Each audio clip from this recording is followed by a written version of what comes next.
2장 22절부터 36절까지입니다. 베드로의 첫 번째 설교 중에 두 번째 설교인 거죠. 그래서 이제 설교의 제목이 첫 번째는 이제 성령 강림에 대해서 설교를 했고 지난주에 한 거죠. 요엘서를 본문 삼아서 지난번에 이제 베드로가 첫 번째 설교를 했고요. 지금은 이제 성령 강림 이어서 두 번째 베드로 설교인데요. 오늘은 그 베드로 설교의 제목이 뭐냐, 나사렛 예수는 메시아다, 이런 말씀이고, 본문은 시편 16편 8절로 11절 말씀을 가지고 설교하시는 내용입니다. 그래서 메시아성을 증거하는데요. 22절이에요. 그래서 메시아적 이적, 이스라엘 사람들아, 지금 설교 듣는 대상이 이제 디아스포라도 듣고 그렇지만 보통 이스라엘 사람들이잖아요. 유대인들. 그래서 언약의 1차적 대상이 이스라엘 사람들이죠. 그래서 이 말을 들으라, 너희도 아는 바와 같이 하나님께서 나사렛 예수로 이 말은 초대교회에서 통용된 호칭이에요. 그래서 예수님을 그냥 예수님이라고 안 하고 지역 이름, 고향 이름을 붙여서 나사렛 예수 이렇게 했죠. 그래서 큰 권능과 기사와 표적을 너희 가운데 베푸사 너희 앞에서 그를 증언하셨느니라. 하나님께서 나사렛 예수로 이적을 베풀게 하셔가지고 그의 메시아성을 증언하셨다는 말이에요. 그래서 예수님이 이제 우리가 이제 마태복음도 공부했지만은 마태복음 8장 9장은 이적 모음이잖아요. 갈릴리 초기 1차 사역의 이적 모음이고 그 다음에 14장 15장도 이적 모음인데 거기에 보면은 정말 사람으로서는 고칠 수 없는 그런 병들을 고치시잖아요. 뭐 나병도 고치시고 뭐 여러 가지 병을 고치셨는데 그거는 뭐냐? 그 영혼을 사랑해서 치유하신 것도 있고 또 하나는 메시아적 이적을 보인 거예요. 이거는 메시아만 할 수 있는. 그래서 나는 메시아다 이거를 이렇게 살짝 암시해주는 그런 걸 한 거죠. 그래서 예수는 메시아다 이거를 지금 하나님이 메시아성을 증거하기 위해서 표적과 기사와 뭐 능력을 행하게 하셨다 이런 설교를 첫 번째 하고 있고요. 두 번째는 예수님의 죽음을 증거하는데요. 23절이에요. 예수를 통한 하나님의 구원 계획 때문에 예수님은 그렇게 죽게 되었다 이 말합니다. 23절에 그가 하나님께서 정하신 뜻과, 그러니까 예수를 통한 하나님의 구원 계획이죠. 미리 아신 대로 하나님의 전지성이죠. 창세 전부터 미리 구원을 계획하신 하나님, 내준 바 되었다는 얘기는 하나님께서 우리의 죄를 속하게 해서 내주신 것도 있지만 내준 사람들은 누구냐면 가룟유다, 그 다음에 유대인들의 사내들인 공회, 그 다음에 로마인들, 이런 사람들이 이제 예수님을 내준 거죠. 죽음에 내몰았다. 그래서 법 없는 자들의 손을 빌려, 이거는 법 없는 자들에는 율법이 없는 로마인들, 로마 당국 사람들을 통해서 그 사람들 손을 빌려서 못 박아 죽였으나, 그 말이에요. 그래서 예수님은 분명히 죽으셨는데 그게 우연이 아니라 하나님의 구원 계획이 이루어진 거였다. 이렇게 설교하고 있습니다. 지금 유대인들은요, 이 말을 참 잘 알아들어요. 왜냐하면 언약 백성이기 때문에 이미 율법을 알고 있는 사람들이기 때문에 잘 알아듣습니다. 그래서 부활을 증거하는데요. 24절이에요. 하나님이 살리심에 대해서 증거를 합니다. 하나님께서 그를 사망의 고통에서 풀어 살리셨으니 이는 그가 사망에 매여 있을 수 없었음이라. 그래서 주의 부활은 그리스도가 하나님의 아들이심을 입증해주는 명백한 증거이자 성도의 부활을 보장해주는 증거가 됩니다. 그래서 예수님이 부활하실 때 무덤들이 열리고 사람들이 부활했다고 우리가 공부했잖아요. 마태복음에서. 그런 것처럼 이제 우리의 부활도 확증이 되는 거죠. 예수님이 부활을 못했더라면 이제 예수님 부활 안 하셨는데 이제 무덤에 계시는데 자꾸 우리도 부활할 수 있습니다 이러면 증거가 안 되는 거잖아요. 그래서 예수님이 부활하신 것은 우리에게 확실한 증거가 된다. 그래서 이제 부활을 증언했고요. 그 다음에는 이제 본문이 나와요. 부활 증거한 다음에 이게 이제 설교의 본문이에요. 지금까지는 서론이었고 본문이 25절입니다. 본문에 다윗의 메시아 시를 인용해서 설교를 하세요. 그래서 오늘 본문은 시편 16편 8절로 11절 말씀이에요. 그래서 우리가 설교할 때, 오늘날도 목사님이 설교할 때 뭐라 그래요? 오늘 본문은 뭐 어디서 어딥니다. 오늘 말씀은 창세기 뭐 몇 장부터 몇 절입니다. 이렇게 얘기하잖아요. 그런 것처럼 지금 본문을 이제 인용해서 이제 설교를 하는 거죠. 그래서 그 처음 베드로의 첫 번째 설교는 요에서 2장 28절부터 32절을 본문이었고, 지금 두 번째 이제 그 자리에서 설교하는 건데 지금 두 번째 설교예요. 두 번째 설교는 시편 16편 8절로 11절 말씀이다. 그래서 25절에 다윗이 그를 그 예수를 말하는 거죠. 예수 그리스도 가리켜 이르되 내가 항상 내 앞에 계신 줄을 배웠사오며, 이렇게 다윗의 시에는 나로 요동하지 않게 하기 위하여 그가 내 우편에 계시도다. 가까이 계셨다는 거죠. 그러므로 내 마음이 기뻐하여 내 혀도 즐거워하였으며 육체의 희망에 거하리니. 그러니까 순한 예언이에요. 이거는 순한 예언일 때 보통 이제 성도들이 그래요. 그때 예수님이 기뻐하셨을까? 참느라고 힘드셨을까? 얼마나 힘드셨을까? 이런 말 많이 하죠. 근데 여기서 순한 예언인데요. 이게 뭐냐면 육체도 희망에 거하리니, 그때도 희망이 넘치셨대요. 예수님. 네, 그 시를 예수님 오시기 전에 다윗이 이렇게 시를 쓴 거예요. 예수님에 관한 시예요. 메시아 시라고 그러는데 다윗은 여러 번의 메시아 시를 시편에 썼습니다. 그런데 메시아께서 어떻게 돌아가셨고 어떻게 부활하셨고 다 쓰신 거예요. 그래서 그걸 인용해서 지금 설교를 하고 있는 거죠. 그래서 십자가 순환 중에서도 다시 살리실 줄을 믿었기 때문에, 그거를 살리실 줄 확신했기 때문에 절망하지 않았다, 이런 뜻이에요. 이 말이 시편 16편 9절 본 내용이죠. 이는 내 영혼을 음부에 버리지 아니하시며, 이게 절망하지 않은 이유가 음부에 버리지 아니하시고 살리실 줄을 믿었다. 네, 그런 거죠.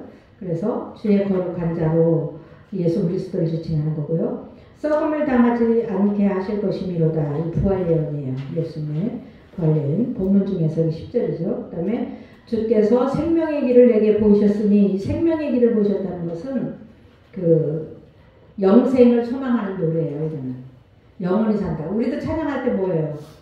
천국에서 저 천국에 들어가서 영원히 살까 찬양 많이 하잖아요. 그런 것처럼 예수님도 영원히 하나님 우편에 계실 거기 때문에 거기에 대한 소망으로 노래를 하셨다, 이렇게 표현을 좀 잘했죠. 물론 이제 힘드셨지만은 그 마음 가운데 조금 더 절망하거나 낙심하거나, 정말 사람들이 네가 정말 예수면 내려와서 너를 구원해라 그러잖아요. 사람들은 육신이 잘 되는 것만 구원인 줄 알으니까 내려와서 살면 구원인 줄 아는데 죽어야 구원이거든요. 근데 예수님은 정확하게 알고 계셨다. 그 다음에 주 앞에서 내게 기쁨이 충만하게 하시리로다 하였으니, 이것은 승천을 예언한 거예요. 승천. 그래서 이 지금 다윗의 시 16편 8절로 11절 내용에 죽음과 부활과 승천이 다 예언되어 있는 거예요. 그런데 중요한 거는 이스라엘 사람들은 이 예언이 다윗 자기에 대한 시인 줄 알았는 거예요. 자기에 대한 시. 그래서 한 번도 이것을 메시아에 대한 시라고 생각하지 않았는데, 지금 베드로가 메시아 시라고 지금 설명을 하는 거예요. 그것은 다윗에 대한 게 아니다, 이 말이 29절이에요. 다윗의 메시아 시를 그리스도께 적용하는 거예요. 이제 베드로가. 그래서 그건 뭐냐? 다윗의 묘가 지금도 있지 않냐? 그러니까 다윗은 부활한 게 아니다. 다윗은 부활할 게 아닌데 왜 가짜 시를 썼겠냐? 이거는 메시아 시다, 이렇게 설명한 거예요. 형제들아, 유대인에 대한 친밀한 호칭이죠. 내가 조상 다윗에 대하여 담대히 말할 수 있느니 다윗이 죽어 장사되어 그 묘가 오늘까지 우리 중에 있도다. 다윗의 묘가 있었다는 거죠. 그러니까 다윗의 묘가 지금까지 존재한다는 것은 시편 16편의 그 다윗 부활 예언 시가 다윗에 관한 기록이 아니라 오실 메시아에 대한 메시아 예언시다, 이걸 설명을 해주고 있어요. 사람들은 이걸 모르고 다윗이 이제 부활하는가 보다 이렇게 생각해요. 나중에는 부활하죠, 마지막 날은. 그렇지만 다윗이 죽자마자 부활하는 그런 예언은 아니다. 그 다음에 이제 30절인데요. 다윗 언약을 있잖아요. 다윗 언약을 그리스도께 또 적용해요. 이 다윗 언약도 그리스도에 대한 얘기다, 지금 이 말이에요. 그래서 다윗 언약은 사마 7장 11절로 16절, 대상 17절로 17장 4절로 14절에 나오는데요. 다윗 언약을 해설을 해주고 있어요, 설교로. 그 설교는 뭐예요? 성경을 쉽게 풀어서 해석해 주는 거잖아요. 그래서 그는 다윗이죠. 선지자라. 그러니까 다윗이 선지자였다는 얘기가 아니라 순환과 부활을 상세히 예언하는 기능적인 걸 말해요. 기능적 지위를. 선지자처럼 그는 이렇게 예언을 했다 이런 말이죠. 하나님이 이미 맹세하사 이 말은 다윗 언약을 말하는 거고요. 다윗 언약은 이제 그 내용이 나오는 데 있다가요. 그 자손 중에 한 사람을 다윗 언약은요. 첫 번째 그 다윗 언약은 메시에서 말하자면 왕이 나오고 그 다음에 또 왕이 나오고 영원한 왕위가 이어질 거다. 그 북이스라엘은 막 몇 번의 그 왕들이 바뀌고 왕조가 바뀌었어요. 근데 남유다는 왕조가 바뀌지 않았어요. 그걸 말하는 거예요. 그래서 궁극적으로는 메시아 왕국의 통치자이신 그리스도를 말하는 거예요. 바로 대를 이었자는 솔로몬이지만 계속 왕위를 영원히 오늘까지도 다윗의 왕조라고 우리가 예수님을 말하잖아요. 영원히 왕될 뿐. 그래서 그 위에 앉게 하리라 하심을 알고, 그러니까 다윗 가문의 영원한 왕권을 약속했다. 다윗 언약이라는 것은 미리 본고로 그 영감을 받았다는 거예요. 다윗이 이렇게 예언을 한 거는 다윗의 선지자적 기능이죠. 그리스도의 부활을 말하되 다윗의 그리스도 부활 예언을 또 여기다 적용하는데요. 그가 음부의 버림이 되지 않고 그 육신이 썩음을 당하지 아니하시리라 하더니, 그러니까 다윗 언약이 그리스도께 적용되듯 메시아 예언시가 부활 예언시가 예수님께 적용됐다. 그 얘기 설명하고 있습니다. 네, 좀 이해가 되시죠? 네. 그 다음에 이제 32절에는 다윗의 메시아시 성취예요. 그 부활하셨다는 거예요. 예수님 부활하신 것이 우연이 아니라 그 예언의 성취다. 그러니까 사도들은 부활의 목격자고 다윗의 시는 성취되었다 이 말이죠. 32절에 이 예수는요 다윗에 의해 예언된 메시아를 말해요. 하나님이 살리신지라. 그러니까 다윗의 부활 예언이 성취되었다는 얘기고, 우리가 이건 사도들이잖아요. 다 이 일의 증인으로다. 이 일은 부활이죠. 그래서 자기들은 부활을 목격한 자들이다. 네, 그런 말씀을 하고 있습니다. 그 다음에 이제 33절에는 성령 약속 성취. 성령 약속도 약속된 대로 성취된 것이지 우연히 있는 게 아니다. 하나님의 오른손으로, 이 오른손은 항상 하나님의 권능을 상징하는데요. 예수를 높이심에, 그래서 승천하신 예수. 하나님이 승천시키시고 그 비하의 신분으로 오신 예수님이 승기를 하시 가장 높은 자리로 올라가신다 그런 말이죠. 그가 약속하신 성령을 그리스도께서 보내신 성령이죠. 예. 그리고 아버지께서 받아서, 여기는요 성령의 기원을 제시하고 있어요. 성령이 어디서 왔다고요? 네, 하나님께로서 왔다 이 말이에요. 아버지께로 받아서. 얼마나 정확하게 말하는지 몰라요.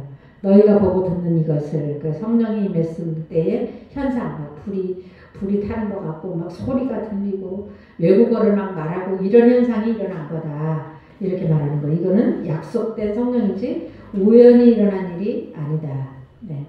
그 다음에 이제 다윗의 메시아시를 이제 그리스도께 진짜 적용을 하는 건 승천에 대한 적용이에요. 이거는 조금 전에 한 거는 부활에 대한 적용이고요. 그래서 이제 이거는 110편 1절을 인용한 건데요. 다윗은 하늘에 올라가지 못하였으나, 왜 다윗의 시가 그 메시아시냐 이걸 증명해 주는 거죠. 다윗은 하늘에 올라가지 못했을 때 이것은 다윗은 승천하지 못했다는 의미예요. 아까 다윗은 지금 무덤이 있는 걸로 봐서 이거는 부활하지 못했다는 말이고, 이건 승천하지 못했다는 말이죠. 친히 말하여 이르되 주께서, 그러니까 여호와 하나님이에요. 내 주에게, 좀 어렵죠? 여기서 주께서는 하나님이고 내 주에게 이거는 오실 메시아예요. 이거는 이 내용으로 봐서 다윗은 자기 말한 게 아니잖아요. 네. 주는 하나님이고 내 주는, 그러니까 예수님 아직 오지도 않았는데 예수님을 다윗이 내 주라고 불렀어요. 그러니까 이거는 다윗에 관한 시가 아니라 메시아에 관한 시다. 오실 메시아. 말씀하시기를 내가 내 원수로 내 발등상이 되기까지. 발등상은 왕들이 의자에 앉았을 때 발을 올려놓는 발판인데요. 되게 하기까지는 원수를 밟을 때까지. 원수를 발로 밟을 때, 이제 원수가 발로 밟을 정도면 항복했다는 얘기잖아요. 그래서 너는 내 우편에 앉아있으라 하셨도다. 그래서 예수께서 시편 1절을 메시아에 대한 예언으로 해석하여 자기에게 적용시킨 적도 있어요. 마태복음에 나와 있죠.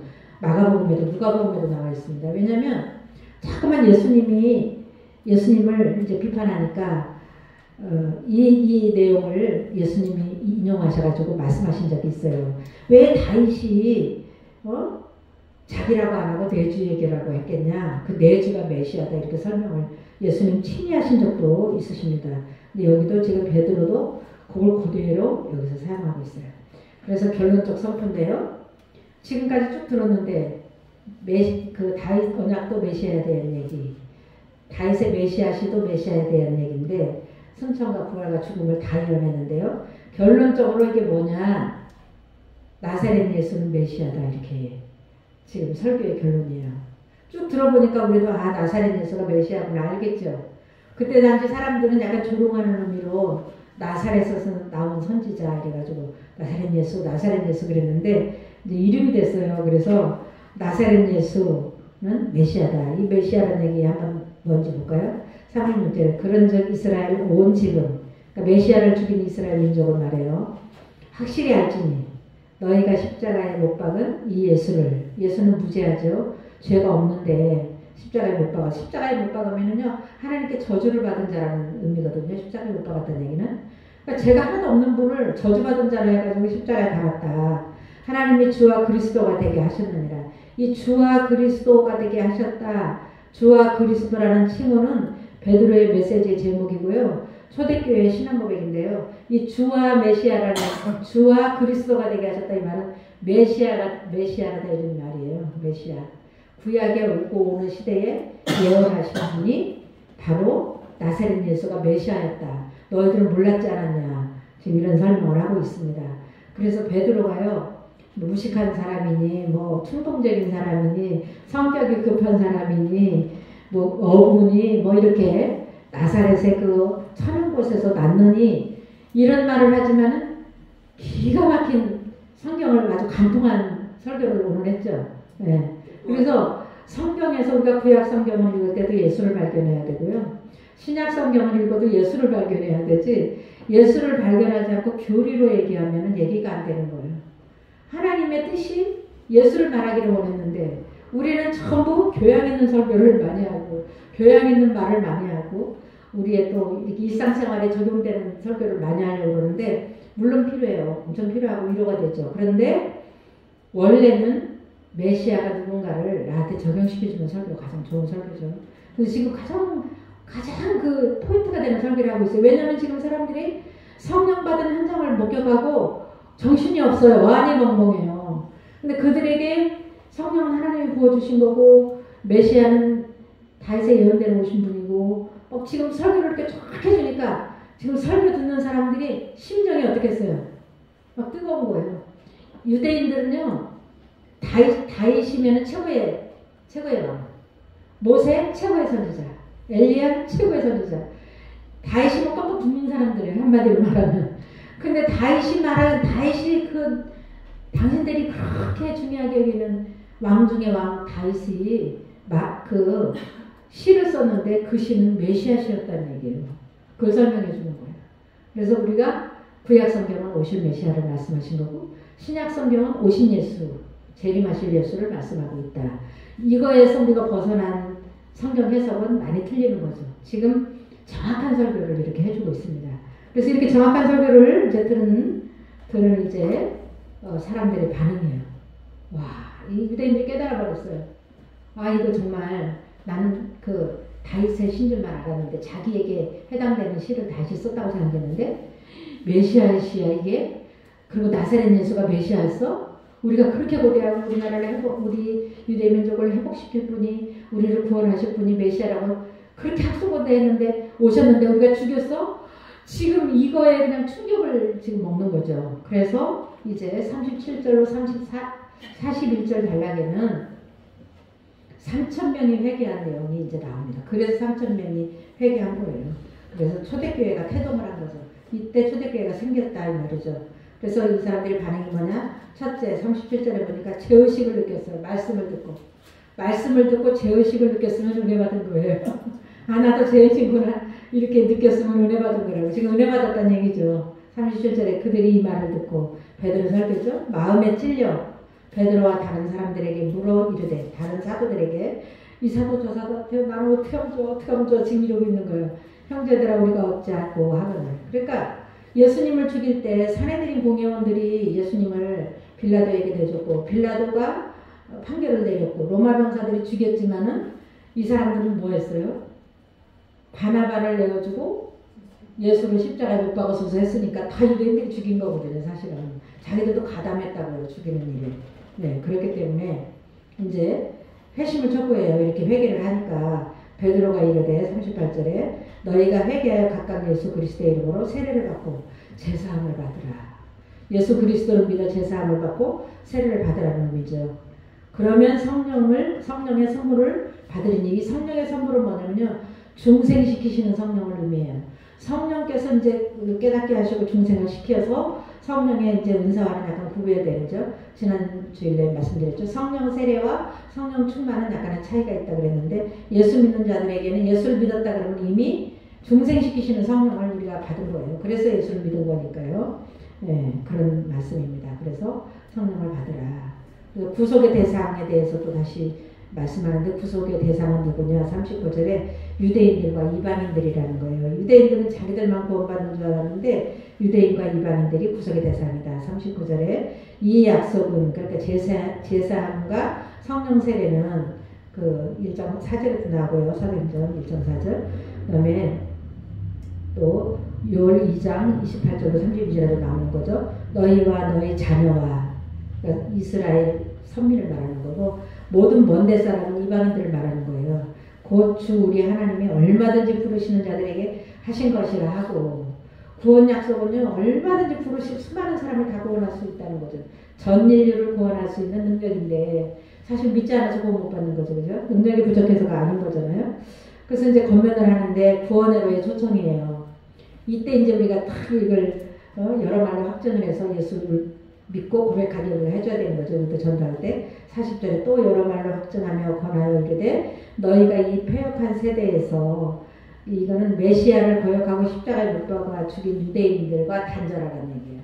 네, 그들의 말을 들으면 죽는다는 거죠. 그래서 구원을 받으라 하니 패역한 세대와 단절하고 회개하여 하나님께서 주시는 은혜의 선물이 구원을 받으라 이런 뜻입니다. 그래서 이제 신도의 수가 얼마냐? 신도의 수 이게 중요하잖아요. 또 이렇게 막 어찌하면 좋을까 막 했던 사람들 중에서 구원받은 사람이 3,000명. 네, 초대교회의 태동이죠. 초대교회는 이 첫날부터 교인이 3,000명인 거예요. 3,000명. 네, 그래서 그 말을 그러니까 베드로의 설교 받은 사람들은 회개하고 세례받음에 이날에 신도의 수가 3,000이나 더하더라. 3,000명을 어떻게 하루에 다 세례를 줬냐 막 이러는데 몇날 며칠을 했는지도 모르죠. 이렇게 다 줄여서 이렇게 기록한 말씀이니까 우리는 그건 잘 모르는 거고요. 어쨌든 예수 믿겠다고 회개한 사람이 3,000명인 거죠. 네. 그래서 놀라운 예루살렘 교회에 지금 태동이 일어났습니다. 그리고 이제 42절에서 47절은요. 초대교회에 모범된 그 삶을 소개하고 있어요. 초대교회, 교회가 아닌 성도들이잖아요. 우리가 교회니까. 그래서 초대교회에 모범된 삶을 소개하는데요. 성령 충만한 교회예요. 예루살렘 교회는. 그래서 성령 충만한 교회는 어떤 식으로 신앙생활을 하는지 한번 보겠습니다. 42절에 경건생활. 그들이 사도의 가르침을 받아. 항상 우리는 교회에서는 말씀을 교훈받아야 되죠. 예수 그리스도의 교훈이죠. 서로 교제하고 떡을 떼며 성찬을 말하는 거고요. 오로지 기도하기를 힘쓰니라. 그래서 가르침을 받았고 교제를 했는데 그건 성찬을 하면서 오로지 기도하기를 힘썼다. 그 기도는 복음 전파의 원동력이죠. 그 다음에 이제 43절에 초대교회에 대한 반응이에요. 사람마다 두려워하는데 이건 존경심과 경외심을 말하는 건데 사도들로 말미암아 기사와 표적이 많이 나타나서 놀라운 능력이 이 지금 사도들을 통해서 나타나는데요. 이거는 뭐냐면 사도직을 증명하는 거예요. 아니 그냥 베드로를 만약에 잘 알던 사람이 갈릴리 사람이 베드로를 봤다면은 얼마 전만 해도 우리 동네 사람이잖아. 그리고 저기 금을 깃고 거기 잡던 베드로 아니야? 근데 어떻게 이런 능력이 나타나? 이럴 수 있잖아요. 그런데 이런 능력이 안 나타나면 사도직이 증명이 안 되잖아요.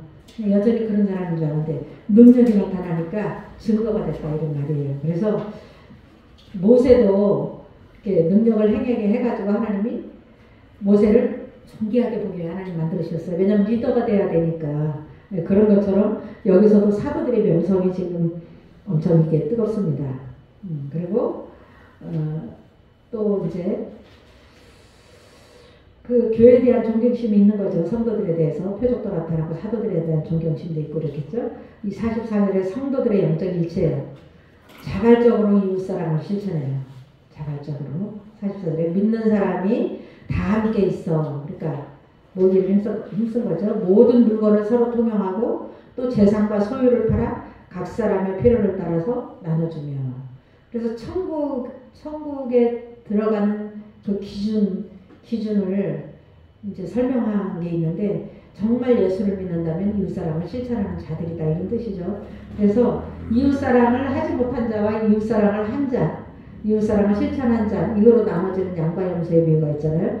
그것처럼 지금 이 사람들은 뭐 가르침 받은 지 얼마 됐겠어요. 이제 예수 믿어가지고 이제서 교회 설립했는데 자발적으로 이웃사랑을 실천한다. 진짜 예수 믿은 사람들이에요. 네. 우리가 예수 믿는다 하면서 인색하고 예수 믿는다 하면서 이웃사랑 하지 못하면 진짜 예수가 내 안에 있는지 점검해 봐야 된다. 그런 의미도 포함되어 있습니다. 그 다음에 이제 이분들이 또 초대교회가 잘한 거는 모이기를 힘썼다. 성전에서 모이고 집에서 모였다. 46절에 날마다 마음을 같이 성전에 모이기를 힘쓰고. 그러니까 공식적 모임은 성전인 것 같아요. 성전이었거나 회당이었거나 솔로몬 행각이었거나 그때는 교회가 없으니까 네, 그 솔로몬 행각에서 모인 적은 여러 번 성경이 나타나잖아요. 그러니까 집에서 떡을 떼며 이거는 교제는 각 개인의 집에서 모여서 이루어졌던 것 같아요. 기쁨과 순전한 마음으로 음식을 먹고 하나님을 찬미하며 이 찬미는 자발적인 그 마음의 표현인데요. 누가가 즐겨 사용하는 표현이에요. 이 사도행전의 기자가 누가라고 그랬잖아요. 그래서 누가는요 46절에 3장 8절로 9절에 누가복음 2장 13절에 20절에 19장 37절에 24장 53절에 찬미에 대한 내용을 많이 이렇게 했습니다. 찬미. 네. 그래서 찬미는 마음의 고백이에요. 우리가 수시로 우리가 찬미로 하나님께 영광을 돌려야 돼요. 마음의 표현을 하나님께 올리는 것이 찬미다. 그 다음에 이제 초대교회의 부흥인데요. 주께서 구원받는 사람을 날마다 더하게 하셨다. 이게 초대교회 부흥이에요. 날마다 더하게 해서 구원받는 사람이. 예. 왜 그러냐면요. 47절 뒤에 보니까 또 온 백성에게 칭송을 받으니 이 말은 전도의 문이 열렸다는 의미예요. 사람들이 교회 다니는 사람을 다 좋아하는 거예요. 지금. 교인들이 생활이 너무 아름다우니까 사랑 실천하죠. 서로 나눠주죠. 섬기죠. 나보다 남을 귀하게 여기죠. 뭐 이런 일들이 일어나니까 마음을 활짝 열어버린 거예요. 사람들이. 그래야 전도가 되는 거예요. 이 전도가 예수 믿으세요 이것도 전도지만 모범을 보여서 사람들이 좀 교회에 대한 관심을 갖게 하고 나에 대한 관심을 갖게 해서 내 말을 들어주게 해야 될 거 아니에요. 그게 전도죠. 그래서 전도의 문이 활짝 열렸기 때문에 날마다 예수 믿는 사람이 더한 거죠. 주께서 구원받는 사람을 날마다 더하게 하십니다. 그러니까 오순절 성령 강림의 결과죠. 성령이 강림하지 않았다면 이런 폭발적인 역사가 있을 수 없죠. 그래서 오늘날 교회봉도 성령 충만이고 또 세계로 확장될 복음 전파의 전초전이에요. 지금 아직은 이스라엘 예루살렘 교회거든요. 그런데 이제 뭐 예루살렘과 사마리아 땅끝까지 이르러 복음을 전해서 로마를 점령하고 세계를 점령해야 되기 때문에 예수님의 복음이 폭발적인 이렇게 능력을 일으키는 것은 전초전에 불과하다. 그래서 바울 시대에 벌써 로마를 정복했어요. 그래서 지금 오전에 말씀에도 그런 말씀하셨지만은 아브라함의 후손이요 하늘의 별과 같이 땅의 모래와 같이 많을 거라고 그랬잖아요. 바닷가의 모래같이. 지금 전 세계에 예수 믿는 사람의 수가 바로 하늘의 별과 같이 바닷가의 모래같이 많습니다. 지금. 그때 당시 아브라함 당시에는 뭐 자기 온 가족 해봐야 70명. 온 가족 해봐야. 네, 그런데 지금 이렇게 부흥이 됐잖아요. 네, 그래서 우리가 부흥 안 되는 거에 대해서 너무 이렇게 쫄을 일이 아니라 성령은 분명히 부흥을 시키신 영이에요. 그래서 우리는 반드시 우리가 주를 위해서 하는 일에 부흥이 일어나실 것입니다. 네, 기도하고 마치겠습니다. 아버지 감사합니다. 오늘